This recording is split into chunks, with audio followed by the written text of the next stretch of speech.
The United States Navy just revealed what sure seems to be the longest-ranged air-to-air missile in history, the AIM-424 Malice. And what's even more incredible than its record-setting reach is the fact that this weapon can be carried internally by American F-35s, allowing them to engage enemy aircraft from extreme range without compromising their stealth.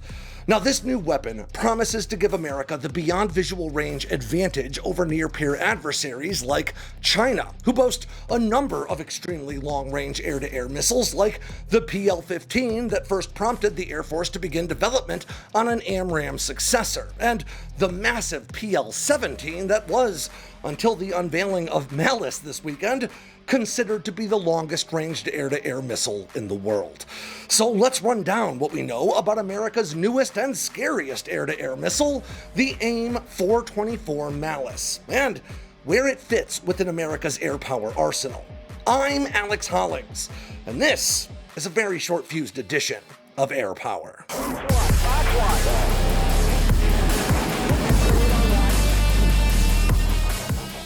Ground news helps you stay on top of what's going on in the world while also letting you peer right through common forms of media bias and sensationalism that have become so common these days.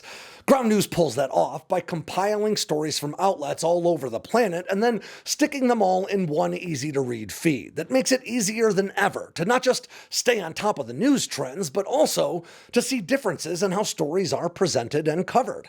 Like this one, about the U.S. inking a deal with Lockheed Martin and Northrop Grumman to ramp up Patriot and THAAD interceptor production.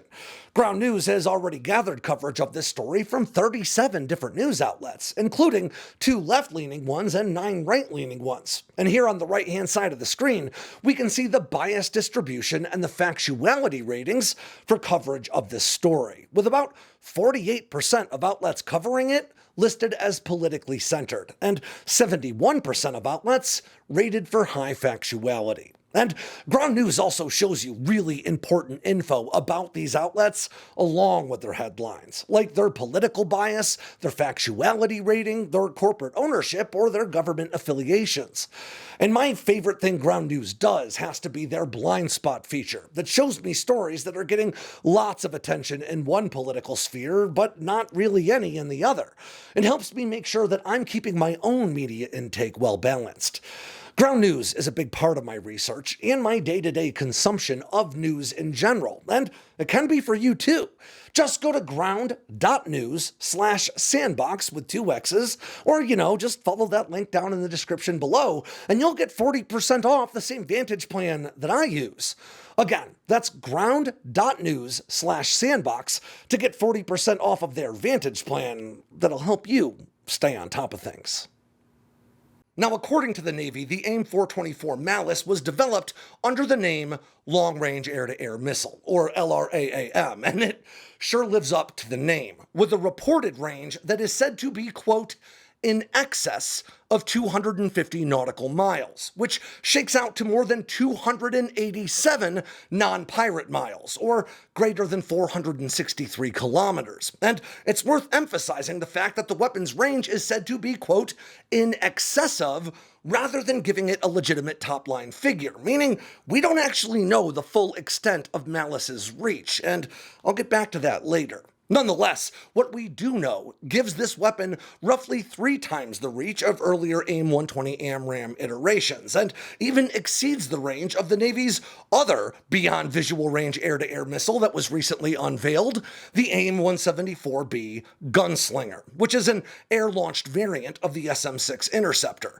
But maybe more importantly, it also exceeds the reach of both China and Russia's most capable air-to-air weapons, the PL-17 and R-37M respectively, both of which have been credibly reported to reach out to around 400 kilometers, or just shy of 250 statute miles, about 40 miles short of Malice. And it is worth noting that in their long-range trim, neither the Chinese nor Russian weapon systems can be stowed internally by either of the respective nations' 5th-generation fighters, giving America's F-35s, packed with AIM-424s, a significant air-to-air advantage.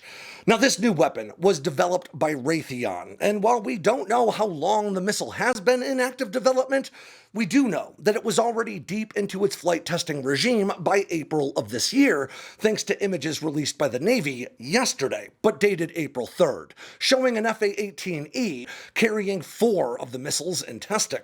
Now, the Navy also released a second image dated August 1st, showing that same weapon mounted in the internal weapons bay of an F-35C, alongside an AIM-120 AMRAAM mounted on the weapons bay door.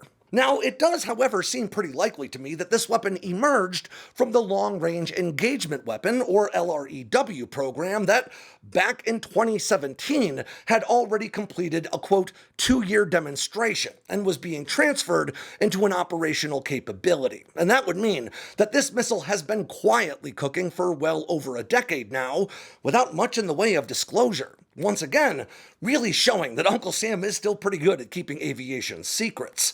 Now, according to a Navy fact sheet that was just released, the AIM-424 stretches 13.5 feet long, with a pretty significant diameter of 13.5 inches and a wingspan of 26.2 inches.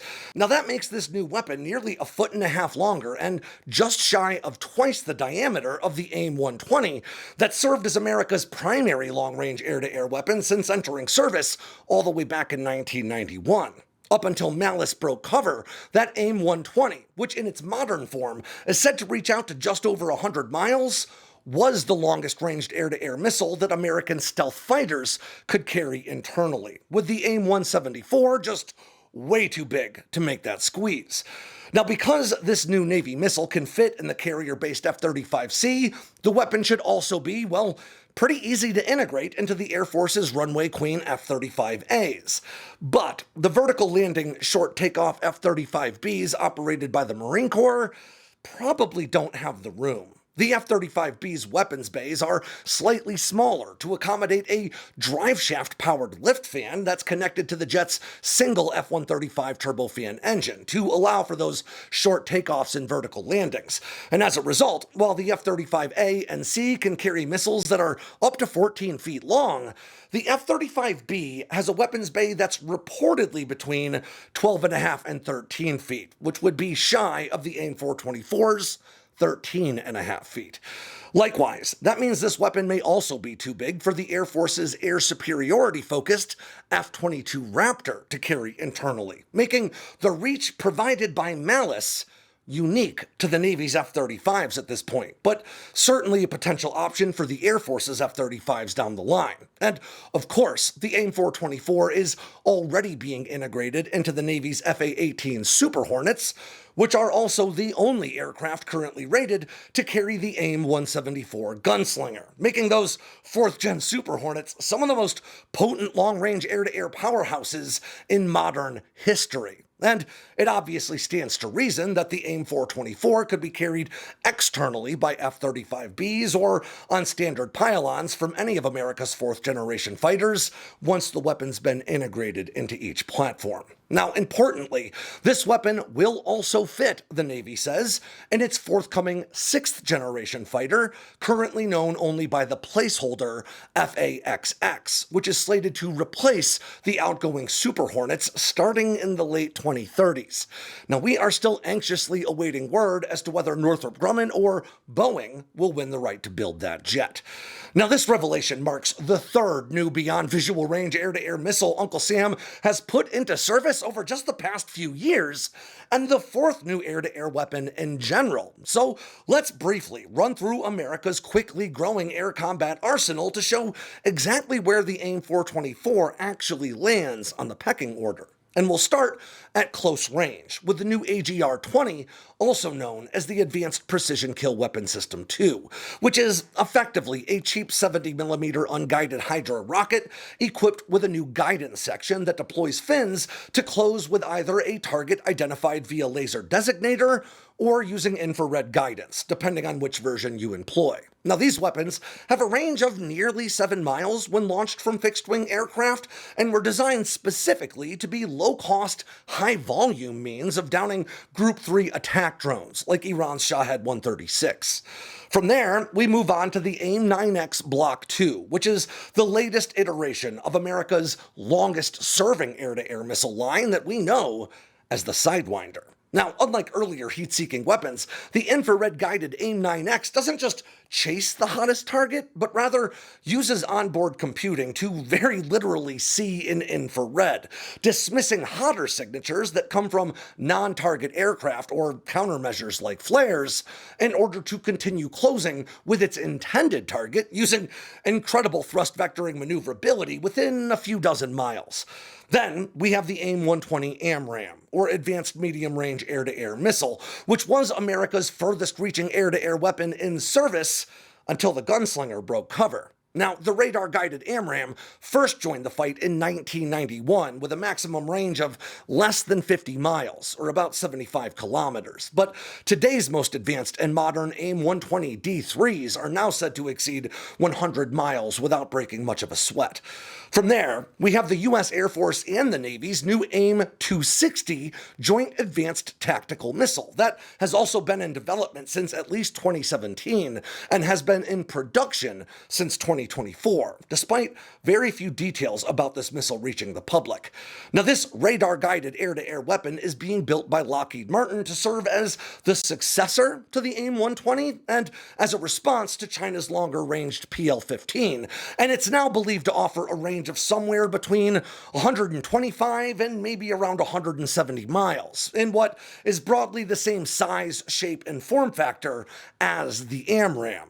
While often touted as an AMRAAM replacement, it seems a lot more likely that the AIM-260 will serve as the higher-end option in a long-range high-low mix alongside the AMRAAM that's sure to continue to serve for years to come.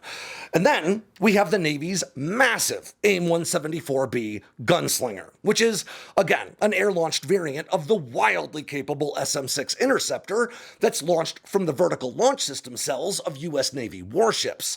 Now, the SM-6 is the only American interceptor that's already rated to down some kinds of hypersonic missiles, and when carried by U.S. Navy Super Hornets, is considered to be among, if not the, most capable, if not furthest reaching, air-to-air missile in the world today. And finally, that brings us to the AIM-424 Malice, which is 2 feet shorter than the Gunslinger and weighs in at 400 pounds lighter, at about 1,500 pounds, but can reportedly exceed the Gunslinger's reach nonetheless.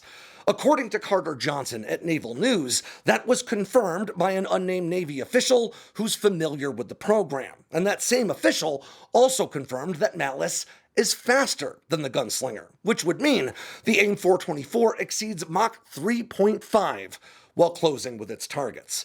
Now, that extreme speed and range may both be creditable to what certainly looks to me to be Malice's 2-stage missile design. Now, most traditional air-to-air missiles are single-stage designs, meaning they carry a single solid propellant rocket motor. In order to reach out to greater ranges, these single-stage missiles will usually use that rocket to propel them up to higher speeds and altitudes, so the missile can continue to coast unpowered toward their furthest reaching targets. Now, this gives missiles like the AIM-120 the ability to reach targets at pretty significant range, but it really limits the speed in which they can cover that distance, and most importantly, it dramatically curtails the amount of maneuvering the missile can do during terminal guidance with a target. Any course correction comes at the expense of either kinetic energy, speed, or potential energy, altitude, both of which are the same basic currencies that you pay for range. So adjusting course comes at the expense of range, especially when gliding unpowered. Now, all of America's in-service air-to-air missiles to this point have been single-stage weapons, but the AIM-424 has two pretty distinct stages visible, suggesting to me that it is definitely a two-stage weapon. Now, a two-stage missile, as you might have guessed, operates a lot like the rockets we see launching things into orbit, with the first stage, or booster, propelling the weapon from launch, just like any other air-to-air missile. But once that stage has burned to completion, it falls away from the weapon, leaving only that lighter kill vehicle to continue on with, again, all that speed or kinetic energy and all the altitude or potential energy garnered by the booster's propulsion. Then, the second stage booster, or the second rocket engine housed within that kill vehicle, ignites, propelling the now much smaller and lighter missile to even greater speeds and ranges. Now that can not only allow for extremely high speeds, but also for incredibly long ranges.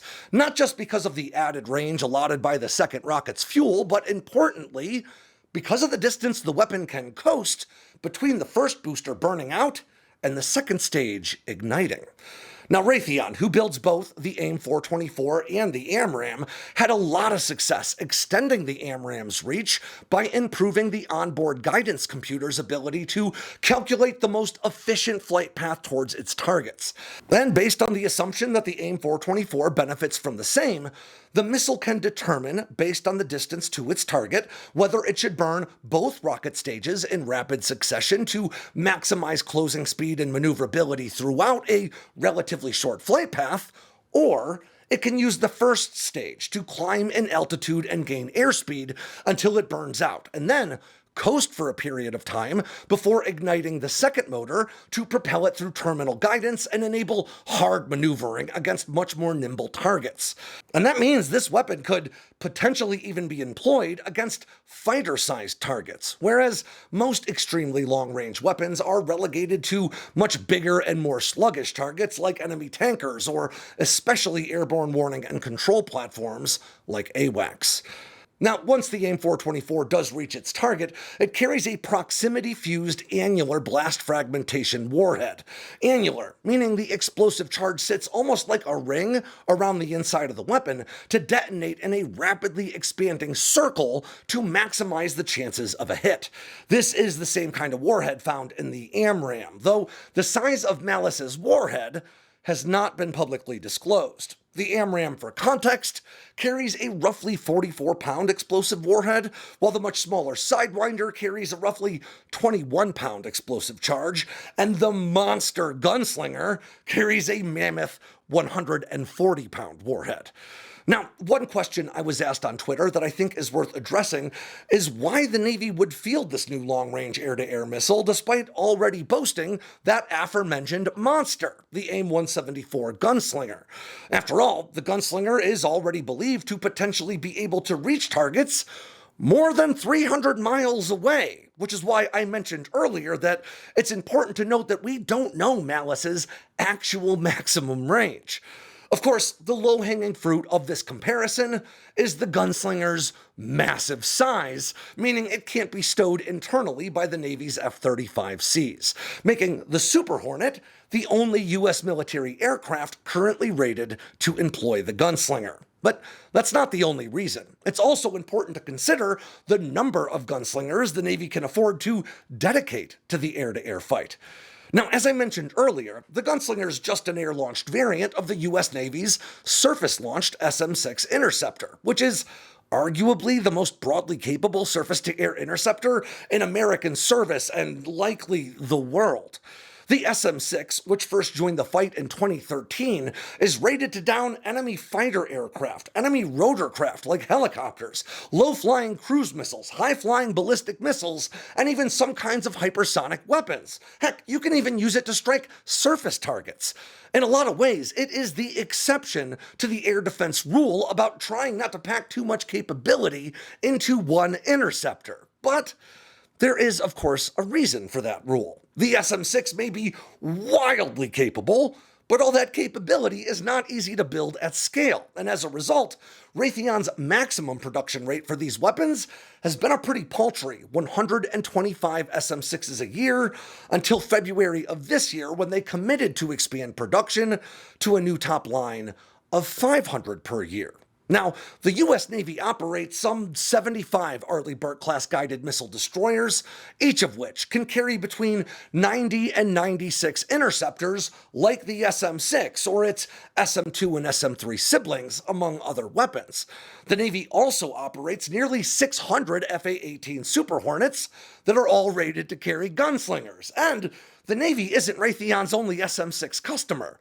The U.S. Army is also now procuring these weapons in large numbers to equip its Typhon land-based missile system. And of course, there are also foreign customers like Japan, Germany, and Australia, all waiting for SM-6 deliveries. To give you an air-to-air comparison, AMRAAM production numbers from Raytheon have sat at around 1,200 per year all this time, with a recent increase to at least 1,900 per year moving forward. Of course, AMRAAMs have a much longer list of customers, but the Navy alone has dibs on some 480 of those AMRAAMs per year moving forward. That's nearly 4 times the number of SM-6s Raytheon's been able to build per year up until this point. In short, there just aren't enough SM-6s to rely on it as the Navy's primary, extremely long-range air-to-air weapon. The Gunslinger, which was first revealed in 2024, but likely made the jump to being air-launched well before that, should probably be seen as more of an interim solution for the Navy's long-range air combat needs that was fielded to offset range advantages delivered by larger Chinese air-to-air missiles while the AIM-424 made its way through development. And to that end, the AIM-174B exists today as an operational capability, whereas the AIM-424 is not in service yet. Now, with an even more capable long-range air-to-air missile in service, the Gunslinger will all but certainly remain a potent air-to-air option for commanders in theater, but just one of several, with the SM-6, or Gunslinger, maybe better suited for some of the other missions at hand. Likewise, Lockheed Martin's AIM-260 is likely to offer less range than the AIM-424, but may well be better suited for certain types of mission sets or targets. It is really important to remember that just comparing the probable ranges of these air-to-air missiles alone is how you run into spec sheet syndrome, where you assume all other things are equal except the metrics that you chose to compare. In a classified setting, each of these missiles have clearly defined operational use cases and limits. And choosing the right weapons for the right jobs is a really big part of effective mission planning. Now, the type of guidance carried by the AIM-424 Malice has not been disclosed, but I'd honestly be shocked if it didn't carry a radar seeker similar to other long-range air-to-air missiles in service around the world today. But what I'd most like to know is if it carries additional seekers or guidance capabilities, like home-in on jam capabilities to strike aircraft employing electronic warfare, or a secondary electro-optical seeker to support radar guidance or even to use when that radar's been compromised by jamming. While the AIM-424 is clearly already deep into its testing regime, the Navy has stated that further details regarding specific capabilities or even the weapon's deployment timeline remain classified to protect operational security. It is worth noting, however, that with such incredible range, that means this new weapon will exceed the reach of the F-35's onboard radar array's detection and targeting capabilities, even when the new AN/APG-85 comes online. And what that means is, like the Gunslinger, this new weapon will rely on target data relayed by other assets, potentially the incredibly powerful radar arrays on American Navy warships, or from even further forward advancing stealth fighters that need to rely on the firepower of aircraft behind them to accomplish their missions. You could also feasibly do that from Super Hornets or other fourth-generation aircraft, as the AIM-174 Gunslinger is intended to operate. Now, as you might expect, I will be keeping my ear to the ground for any more news about this missile, but that's going to do it for today's very short-fused edition of Air Power from Sandboxx News. I'm Alex Hollings. Now, don't forget to download the Sandboxx News app for iOS today, and I promise you guys it's still coming for Android devices. But in the meantime, don't forget to click like and subscribe down below and leave me a comment so I know what I should dig into next. And of course, don't forget to tap on that bell icon so you never miss a drop from Sandboxx News.